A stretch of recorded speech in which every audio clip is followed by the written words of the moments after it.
In today's video, I'm going to teach you how to change an issue type in Jira. If you need to update a Jira item from one type to another, like changing a task into a bug or a story into something more appropriate, the process is very quick once you know where to look. This is useful when an issue was created with the wrong type, or when the scope of the work becomes clearer as your project moves forward. To begin, open your Jira board or backlog and locate the work item you want to update. Select that item so its details are visible.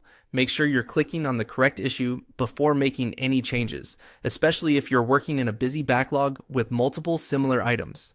Taking a moment to confirm the item first can help prevent accidental edits. Once the work item is selected, look for the current issue type icon.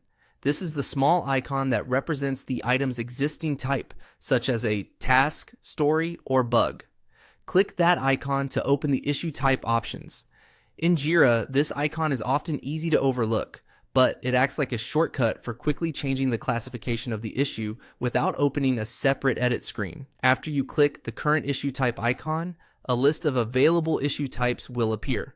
From there, choose the new issue type you want to assign to the item. Simply select the one that matches the work more accurately. As soon as you choose it, Jira will update the issue type for that work item. That's all there is to it.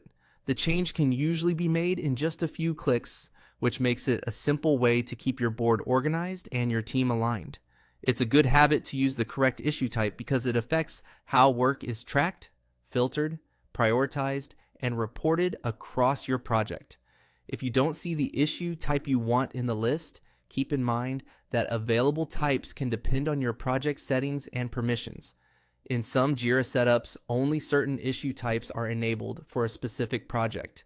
So if an option is missing, it may not be available in that workflow. And that's how to change an issue type in Jira. Once you know where the icon is and how to update it, the process becomes fast and straightforward, making it easier to keep your issues accurate and properly categorized.